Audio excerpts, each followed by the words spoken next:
So guys, welcome to another gardening video on my channel. Today we're gonna be talking about the garden tips and hacks. Another nice video. I love these videos. Okay, I think you guys love them. Let's see how much you love them. But basically, we're gonna go into the garden. I'm gonna give you an update. I'm gonna show you what's going on, and along the way, I'm gonna give you some tips and hacks that you can use in your garden. Let's just do what I gotta do, man. Yo, guys, you remember I said that the grapes were attacked by some hail. So these guys have literally bounced back so strong. They've bounced back like they've never left. And I have to show you here. So here we actually have some more of the grapes. So this is a good indicator that there will be some grapes popping up, and they will be popping up over here. So these are little nugulars, like little grapes. So I'm really excited that this grape has really the grape plant has really come back alive. I'm so very excited for this. Can't wait to see how many more there will be, because the plant is actually doing really well. So yeah, I'm really excited. I'm the most excited gent, bruv. Then you remember I told you about the potatoes. Yo guys, the potatoes are doing amazing. They still going. And again, if you want to get bigger potatoes, you remember what I said, you should heal them, right? Put some more compost, put something over them. Make sure that they are actually covered, the actual potatoes are covered. And healing, it's just basically putting some more compost on here, some more soil, just to basically encourage it to grow some more, right? And when do we know that a potato is ready to be harvested? When all the plants die off. When they start dying off, that's when we know that it's time to harvest. Okay, moving here, guys. These ones are diseased. They are diseased out. This is a pumpkin, squash. I think I just need to take these out as they are really diseased. And the best thing to do is actually to take them out before they spread to the other crops, right? And that's what I basically need to do. I need to take these out and make sure that they don't spread to the more healthier crops. And also what I could do better as well is just to create some companion plants. As you can see here, we have some marigold. They're still very young, so I don't think they got the effects of it. But yeah, so basically you see we even have a tomato plant here. At least these, they were volunteer seeds, so at least they have some hanging on with the corn and things like that, even though I'm gonna take them out. But at least the tomatoes, they really have been doing really well. There's no bottom leaves that have really been affected by just being on the ground or anything. So yeah, I'm really happy with the volunteer seeds. So you can even see here, we have some really healthy pumpkin growing on the corn. And what I really like about these companion plants is that they really use each other, because here we have some corn that didn't do too well, but they really now supporting the squash and the pumpkin and also the tomatoes. So it's really a win-win. Even though I would have liked the corn to be alive, but it really helped the other crops, and they looking so fantastic. What I would also suggest is that you have a lot of pollinators. See, this needs to be pollinized, and the best pollinators to do that is bees. Give me some bees, some butterflies.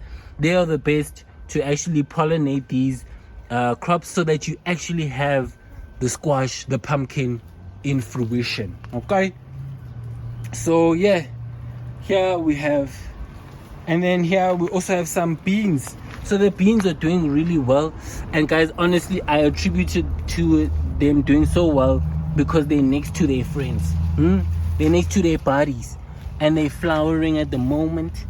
They are flowering at the moment, you know, and I really do attribute it to them having some friends with the nasturtium, with the corn, with the squash, you know, and also, and then you see, so now once they start producing these flowers, they're soon going to be producing the beans.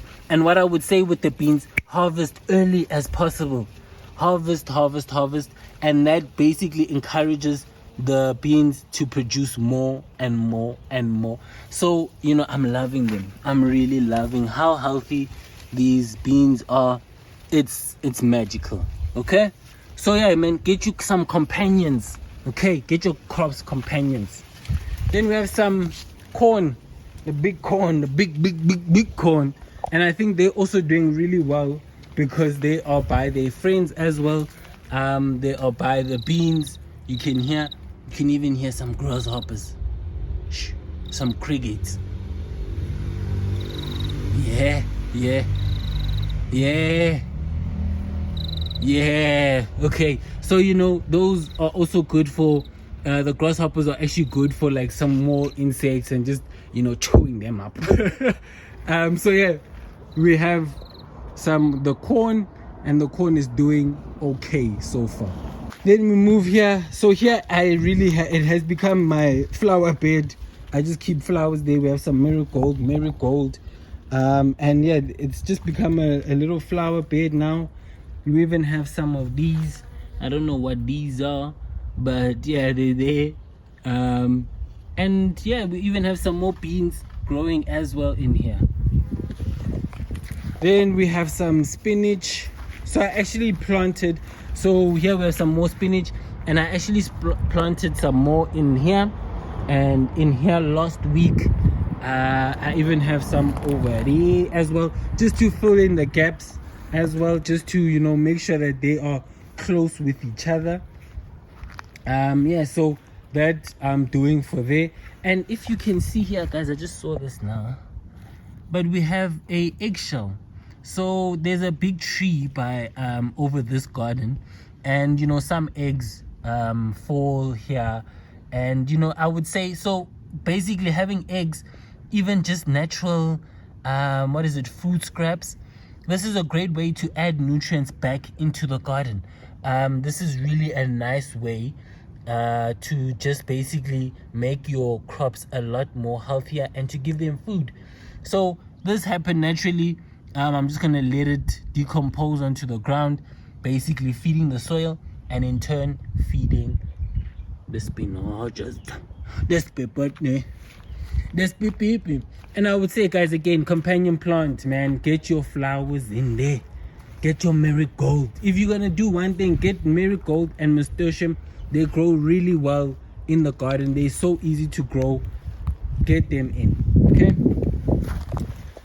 Then moving to the tomato, you see again I've companion planted. So from the last update, I actually remember when I said that I did some of the lettuce. I transplanted some of the lettuce, so they're doing okay. It hasn't rained in a while, so they're doing okay. They're still adjusting. I think it just needs to rain, and then these guys will flourish nicely. But what I would say with the lettuce is that as long as there is one healthy new growth, then they are fine. Then you can leave them. You see this one, it has like a few that are dying off, but this new one is still flourishing. Let that be okay. That's just a signal for you to know that don't panic, they are doing okay. My other leaves are falling, but I'm okay, bro. So even if you look here, there's a few that have like fallen, but the new growth doing really well. So yeah, just a little tip. And then tomatoes, guys, tomatoes, what I would say is, again, prune your tomatoes. And this is just taking them out, taking some lower leaves, so that they're not touching the ground. So I need to just do that and prune the guys. And you can see there's a bunch of tomatoes.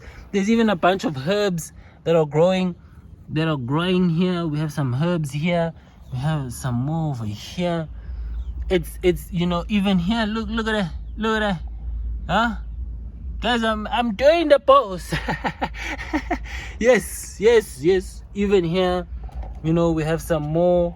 Yeah, man. So grow as much as you can in the space that you have. Okay. Here we have some sage, sache. We have some sache.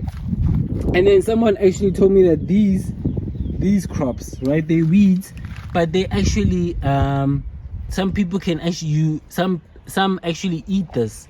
So you can actually eat this as you would, like, let's say spinach, morojo. Basically you can just eat this.